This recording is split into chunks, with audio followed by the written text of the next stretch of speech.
This week looked a little different than we planned. We were away attending a church conference, and while the garden waited at home, God reminded us that sometimes the work He does in us is just as important as the work we do on the land.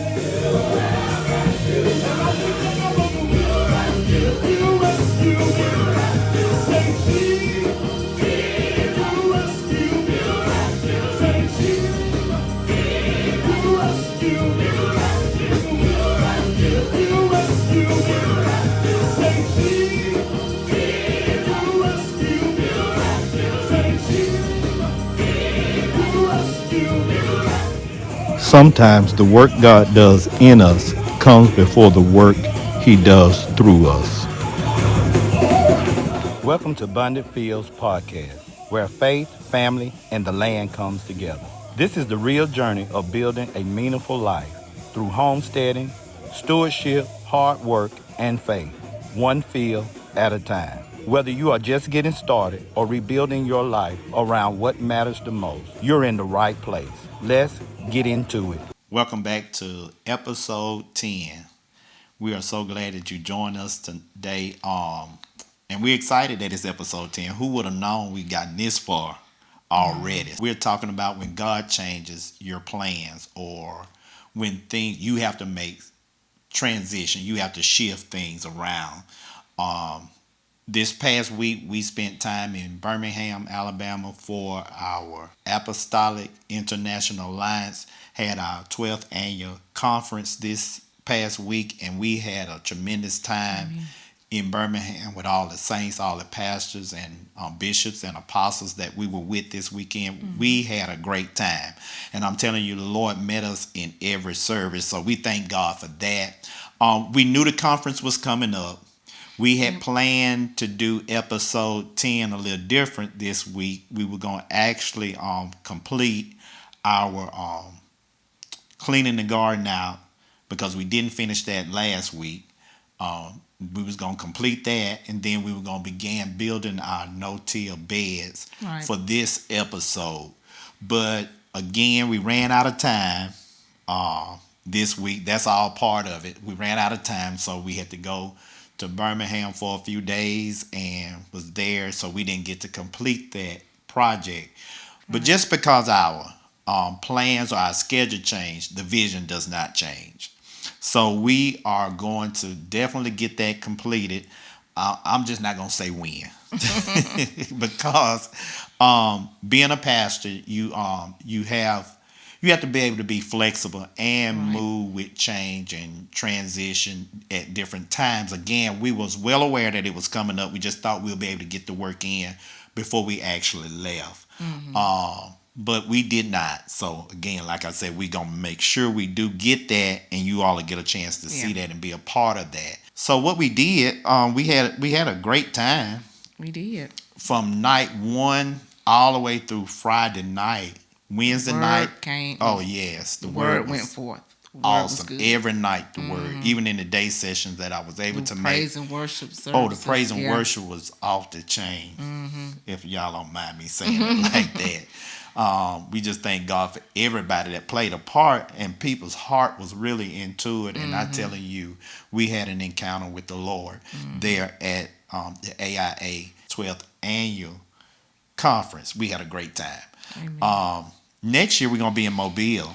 Yes. So we won't be that far from home. We're excited about that. So they'll be closer to us. And we're so glad to know that we're going to be moving around. And so as far. we want to travel as far for the conference. So we're excited about that.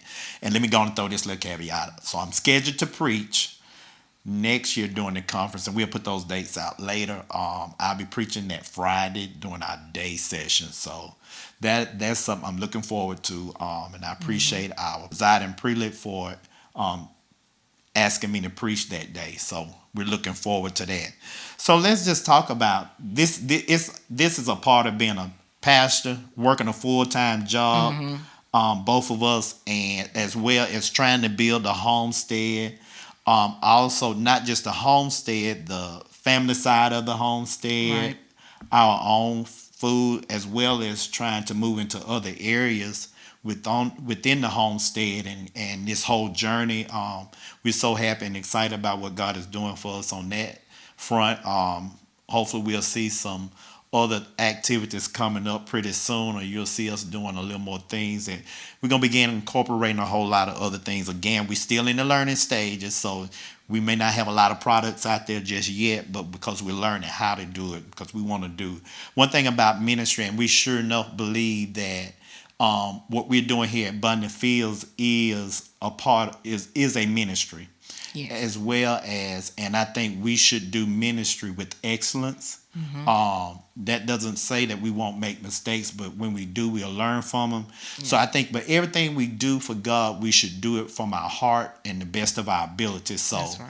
and really have our heart in it.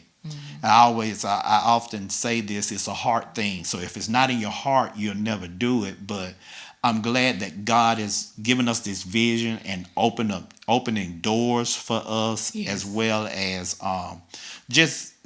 I mean, the vision just keeps growing. Look like every day. I can't tell you how many hours I spend just thinking about what's next, what's the next faith step we're going to take. And I just appreciate God how He's leading us. Never thought it would be going this direction, but I'm willing to follow it Yes. to see how it turns out. But that's all a part of, like I said, we have full-time jobs. We do ministry together, and so we have to be flexible. Our schedule do change. And I appreciate oh Lord, when we got to Birmingham, everybody wanted to talk about Abundant Fields. Yes.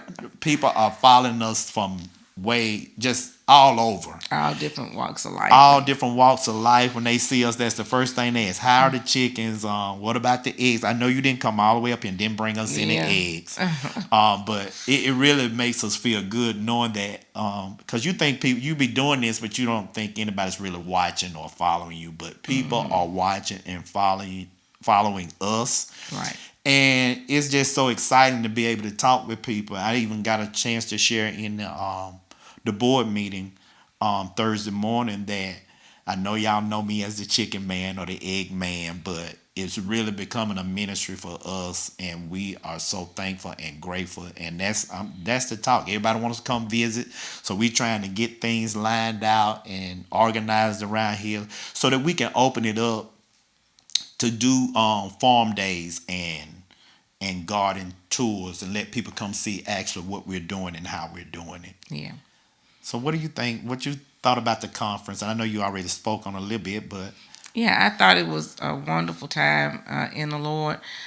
I was glad to see how the saints were going forth in song and praise and worship and the word, and truly just supporting each other yes, in the ministry, because it is a fellowship of pastors. So it's important that as pastors, they have a different calling, and so it's good that they get a chance to get together with other like-minded ministers, people who are trying to do the same work. Yes. It may look different depending on where they're pastoring at or ministering at, or as leaders of the church. It may look different depending on what geographical area they're in or whatever. right, But they can all come together and share that common, just to have that camaraderie of somebody that understands yes, right, the burden. Not saying that it's an unwanted burden, but it's a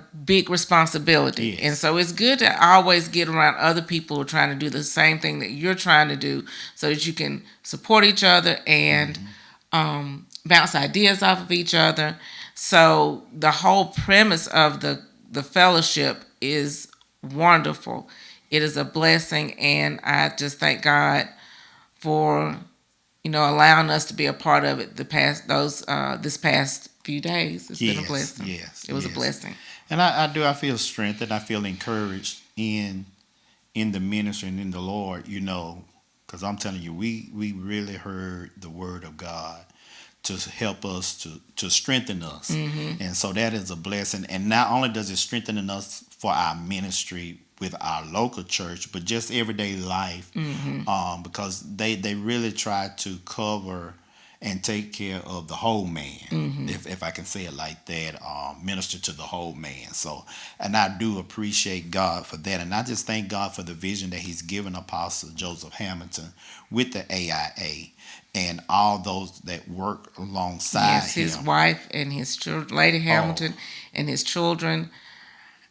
They're a talented group of people, yes, and they are using their talents and gifts to build the kingdom. And so yes. they're a blessing. They are a They blessing. are a And it blessing. just, when I look at them and how they have 4 children and they all working there in the ministry, and I thank God for our children. We have 4 children, Yes. and they're all working in the ministry in some area or the other. So I just appreciate God for that. Even though like um, Jalen and John is in Birmingham, but they are faithful to the ministry where, he plays music and she assists him and help him. And I just thank God for them. And when Kendall's here, he's working behind the scenes in the ministry here. Keaton is our local musician here. Yeah. So we just, and then we doing this together too. Right. The Homestead. And like I said, they're in Birmingham, but I call Jalen and John is, they are the head of quality control because Jalen and John are faithful egg testers. and Jalen not only eggs but Jalen the produce out of the garden. Yes. She wants kale year round.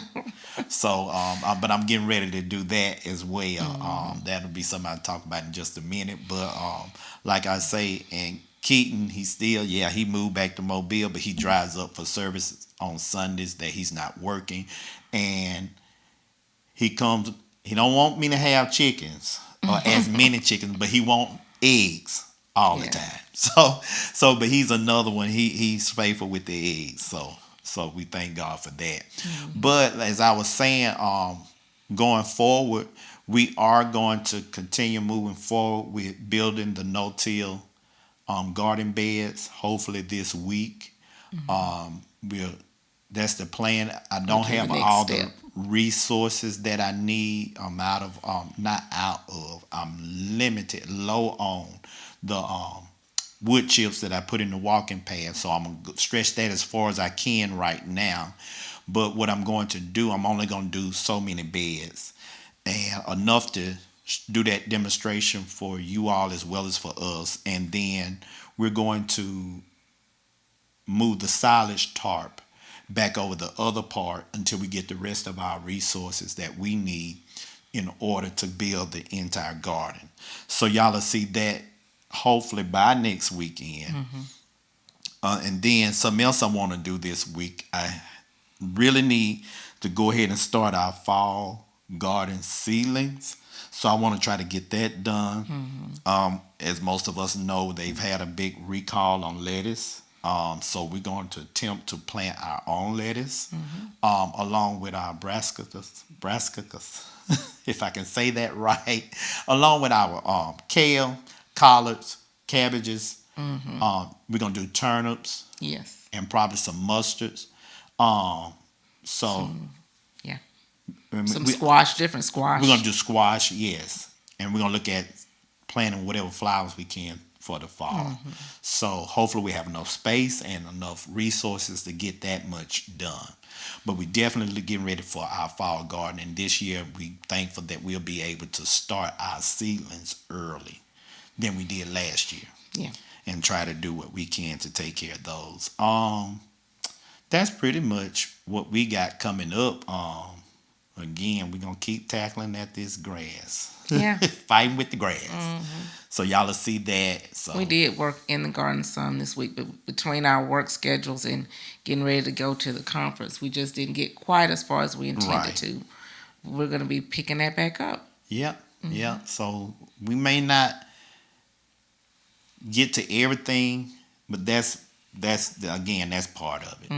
And what we want to show y'all is the true, authentic homestead that we're building. We want y'all to continue to follow us on this journey and see.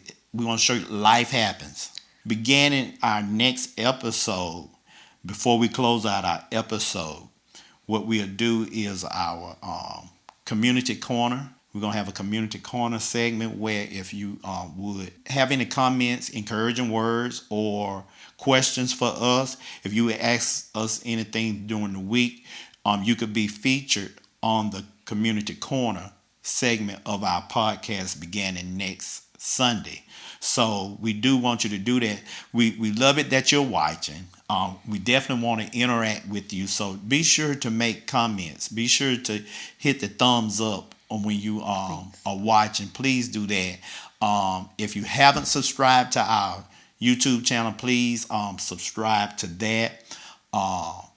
And also follow us on our other social media platforms. I am so close. I'm so close to having 1,000 followers on TikTok. Okay. Yeah, and I'm about 190 something people from having 1,000 on Facebook. So if you have not followed us on those platforms, please follow us on those platforms and help us to grow this journey and grow this movement is what I like to call it. We really want to grow it and reach as many people as we can. I want to encourage you to invite your family members, whether they're local or live long distance from here. Invite them to follow along. If you enjoy the content that we're putting out, invite them to be a part of it too, to help us, like I said, grow this movement, because it's definitely a movement. And I'm just hoping we can get so many other ways to connect with you all. That's just one of the ways that you can join the mission that we have. Is just following us and subscribing to our channel, comment on our content, giving us a thumbs up, the like, the love, the hearts, whatever it takes. So y'all help us out. So one of the concerns I had for a while after we got started was because we were raising livestock, being away from the homestead for several days at a time. And I was just concerned about caring for the animals and making sure they were well taken care of, even though we were away. And so several of the concerns I had was, especially during this time, is the heat, making sure they had plenty of food and plenty of water. And so And egg collection. Yeah, those are some of the major concerns you have with the chickens. That's right. Because as far as protection, the electric fencing and the coops that they're in so far have held up and we haven't had any problem with ground predators so far. Right. Thank God. That's right. So those were the main concerns with this time of the year, like you said. Yes. So the heat, how did you address the heat issue? So the heat issue, I moved their portable coops. I moved them to the shade as much as possible to make sure that they were covered throughout the day with shade. So that took care of the heat problem, because they gonna go to the shade anyway. So, but I made sure that their coops were well shaded. Yes, because some of them do go in and out of the coop during the day. And like you say, and lay the eggs, and you're hoping they have enough sense to not just stay there if it's just really overheated. But he took care of that problem by moving those. The paddock has trees in it where it's moved right now, so he was able to move those coops under the shade. Yes. Okay, so how did you handle was that good? So So how did you handle the food and water concerns? Okay, so I feed them anyway from 2 5-gallon buckets. I fill them up, and they always last me 3 or 4 days. Okay. So then when we got back today, they wasn't completely empty. They weren't empty, okay. And so they had enough feed for the days that we were gone. But I did go ahead and fill them up. Water, you have to make sure they have clean, cool water. So just like I moved the coops into the shade, I moved their waterers into the shade as well, and their feed was in the shade. And the waterers, I purchased another one because I had 2 5-gallon coolers that I did water in, and then I purchased another 7-gallon waterer, and that gave them plenty of water. And I also had some pails that I filled with water that they drink from, and then the geese can swim in. Also, the geese has a kiddie pool that they get in and take their baths and what have you, and sometimes they drink from it too. So, but that's what they do. But that took care of those problems, and like you said, the egg collection situation, Keaton came up, and because he was off and was able to free that day, he came up and collected what eggs was there and made sure everything was still full, and he gave us a good report. He got eggs, and then when we got back today, the eggs, we had plenty of eggs in the boxes, in the egg, in the laying boxes. So that's been an issue the past few weeks. They was just laying eggs everywhere. And so I found, I know 3 or 4 different nests they had. One day I found a nest with 25 eggs. Yeah. And then a few days later I found a nest with 16 eggs. And then the next day I found another nest that had 14 eggs in it. So we got, I'm going to say today we collected 70 eggs from the boxes today for a 3-day span. We collected, not to mention the eggs that Keaton had already collected. Yes, he had already collected some eggs, and then all I found in a nest in the bushes were 6 eggs. So I did see 2 chickens out when we got home. So I'm saying those 2 laid the 3 days in the bushes. So that was a plus for us. I had to train them to go back and start laying back where they're supposed to. So it looked like it worked. Yeah. And so all that to say that with systems in place, that's right, you can have some freedom to do other things if you need to take care of things for a longer period of time away from the homestead.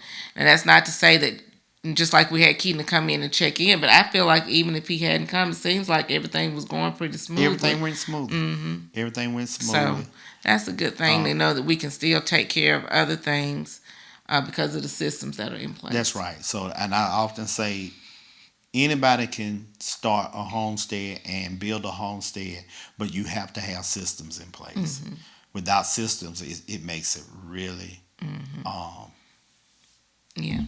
hard to do, to be successful. So we were able to go and enjoy the ourselves. Lord, enjoy our family, because we were able to stay with Jalen and John, and got to see some more family while we were there. So it was a good experience, and we didn't have to just be constantly worried. That's and we did think about the homestead and the animals, did. but we didn't have to be worried about them. We felt like they were okay because of the system. Yes, because one of our cousins found out I was there and said, Lord, if somebody called and telling them chickens out, what is he going to do? And my other cousin said, he going to take off running. Everybody's going to think he's in the spirit.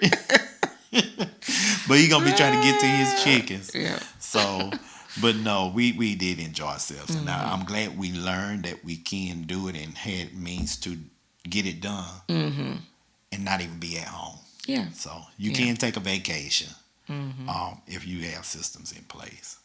So we appreciate y'all joining us today for this 10th episode.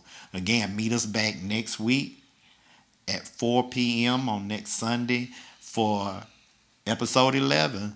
Hopefully we'll be showing you the no-till beds being built.